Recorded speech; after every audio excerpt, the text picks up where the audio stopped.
What up? What up? What up? What up? What up? What's good, people? What's up? What's up? It's me. I'm L Teddy 27. I'm a teacher. I'm angry, and these are my chronicles. So we call them Angry Teacher Chronicles. And we're back for yet another review, ladies and gentlemen. This is going to be our review for the Come Up New York Season 3, Episode 8. It is entitled The Last Supper. Now, I don't know if this is the season finale or whatever it is, whatever the fuck it was, or just another episode, whatever the fuck it was supposed to be, it was trash. Trash. Trash. Trash. But we gonna have a good time with it. We start off with Chance.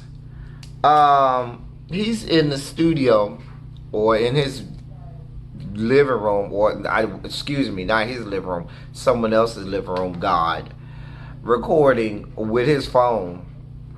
I guess because in 2020 that, or 2019, whenever the fuck this was taped, that, you know, suffices for a studio, someone's living room, and a cell phone. Dear Lord God. I mean, he called himself rapping. The lyrics were very basic and very third grade. The flow was just real regular and real okay. I mean, he had moments where it was off a little bit on the flow, but it was real generic and real regular and real just okay. His voice was actually not bad. His voice was not bad. The music was not bad either. But them lyrics, boo, you need to work on them lyrics.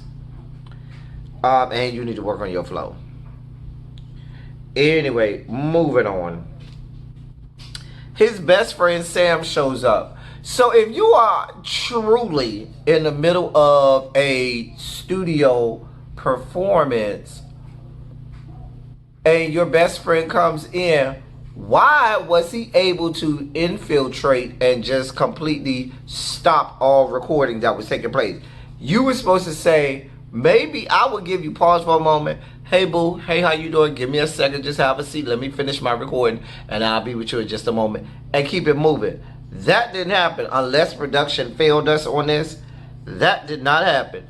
And boo, what it appears to be is that you wasn't there to really, you weren't seriously recording anyway. You was just there yinging around the house with your cell phone, and your best friend came over and you wanted to make that sound like you was in studio when you ain't in studio nowhere in America. Because people in studios have engineers and stuff like that. But that's a whole different ballgame. That's a whole nother story. I mean, at least when we saw Mitch in the studio, there wasn't a sound engineer there making sure that all of the sound and everything was all right. We did see that.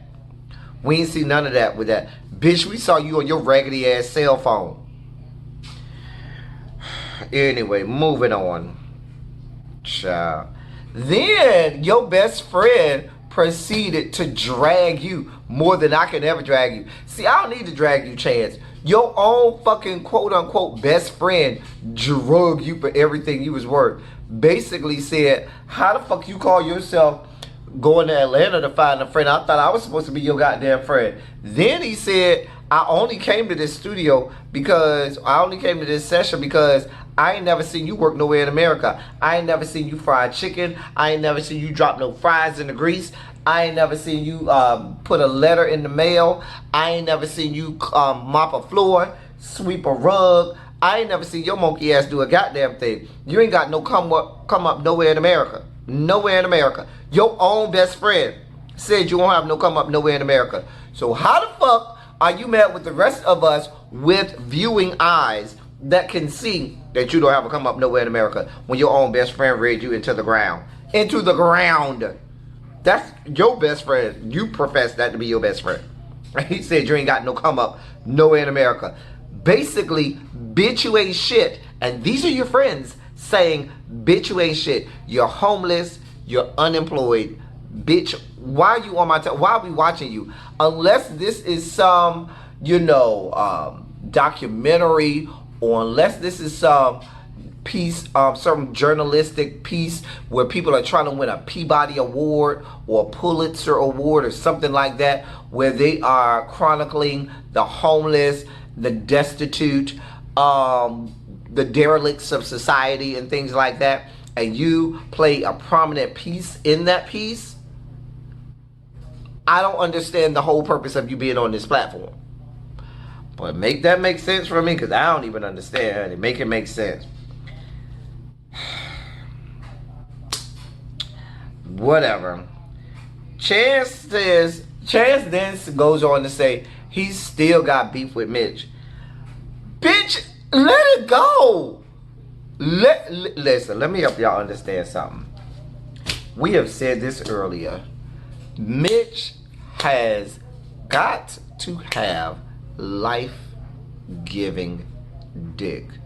When I tell you, listen, Mitch gotta have dick that gives life everlasting, life abundantly, because this whore is still stuck on Mitch. He will not let it go. And the only time a bitch be stuck on something like that, even after these pseudo apologies, is a bitch can't get over the dick and wants another round at it. Mitch, just go ahead and fuck him again, please. Because obviously, he is not, obviously, with you only getting the head in, he got life abundantly, okay? So please give him some more, because he is so pressed. He is so pressed with you, Mitch. Why are you still mad with Mitch? For what? Girl, get your life. Girl, Mitch, go. Please break him off some more dick, because, girl, him and the rest of these girls are real pressed by Mitch's dick, honey. I mean, quiet as it's kept, I would love to be pressed by it, too. But that ain't my story right now, honey. Anyway, so then we have this dinner that O'Neal is having. He claims he booked out this whole restaurant. He went to a restaurant conveniently during the time of day when they don't have a lot of patrons there, and said, oh, okay, can you put us back there in that section where ain't nobody at yet and y'all ain't started seating people yet?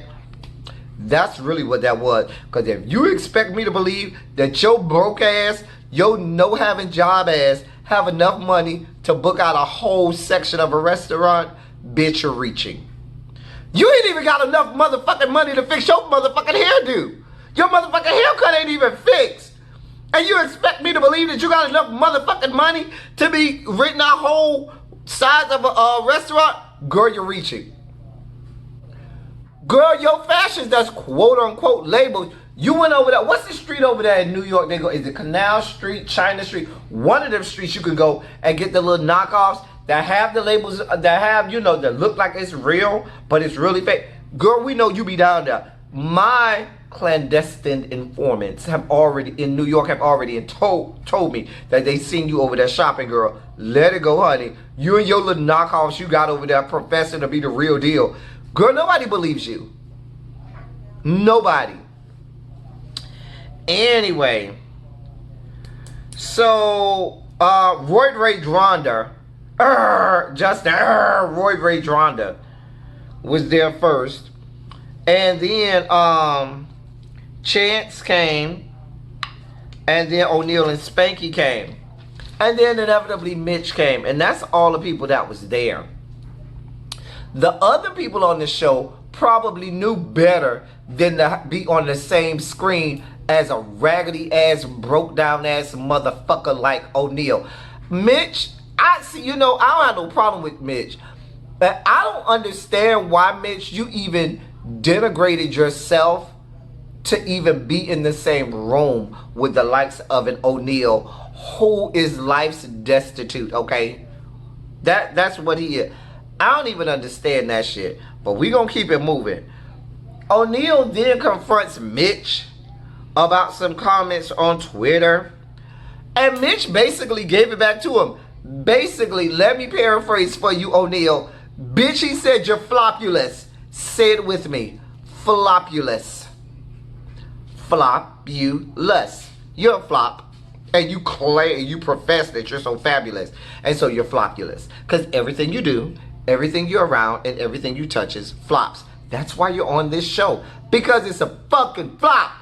This show is as fucking flopulous as your monkey ass. Look, your hair is flopulous that motherfucking faded out gangrene ass choker that's gonna turn the entirety of your neck green.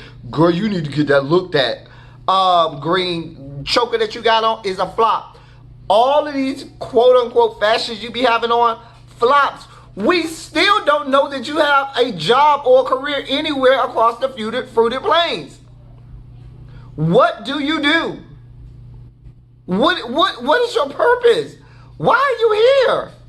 I mean, I did try to give you a little, I did try to give you a comment in episode 1. You know, you look like you might be carrying a little something. Your only way to probably make money, get you a good OnlyFans page, okay?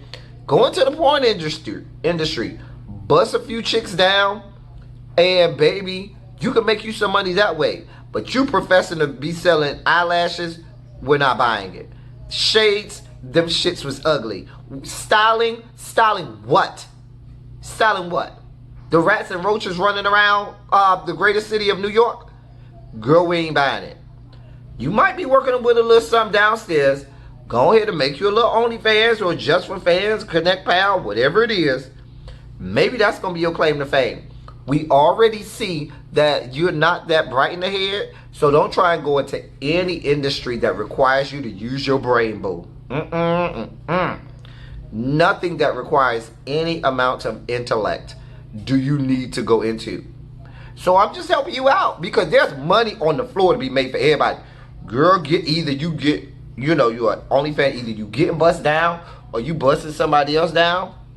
And that might help you. Bitch, you need to do, my point is, bitch, you need to do something. Because you ain't doing nothing with your life. But dying slowly. Girl, but trying to shade people. Girl, get your whole fucking life. Talk about yourself. Oh, you were watching me on Bad Boys Club or whatever it is and on this show. Nobody was watching you. Nobody knows you. And if they do, they don't want to. Which is why the people even on the show with you, that were on with you in seasons prior, said, oh no girl, no ma'am, no God, I won't be seen on camera with you. Hello from the other side. God, you're flopulous.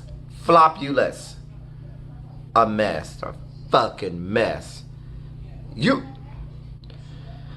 Anyway...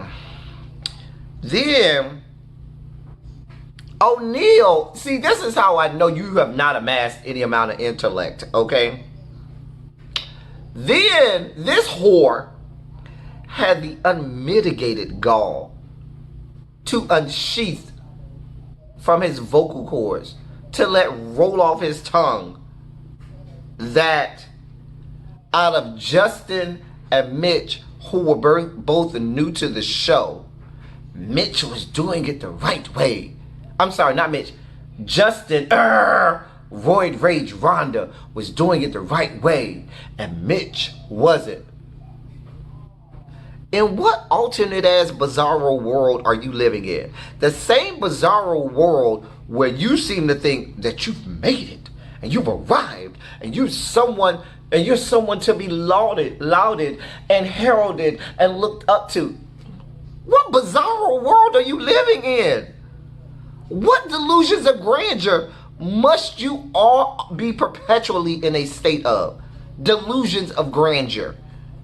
Like, I'm trying to understand. Girl, if you don't... I'm done, y'all. Because, I see I'm about to go in and before this video takes a turn for the worse, I'ma just bail on out because I can see myself unloading on that young man O'Neal who I could say, and I'm glad that tight ass Chance kept his motherfucking mouth closed at the table too, because I would have had to unload on his monkey ass too. But I'm glad he kept his motherfucking mouth closed at that table. Anyway, but that goddamn O'Neal, I'ma just, y'all know what, that was the episode. I don't know if there's another one next week. I don't know what the fuck is going on with this stuff. I don't understand productions. You are just as flopulous as fucking O'Neal, which makes sense that you're spotlighting him on the show because he's just as flopulous as you are, and he is, I guess, the poster child of what this show is supposed to be about. Flops and flopping. It's all just flopulous. Say it with me, everyone. Flopulous. Flopulous. And this week's episode, ladies and gentlemen, was brought to you by the word flopulous. Lord.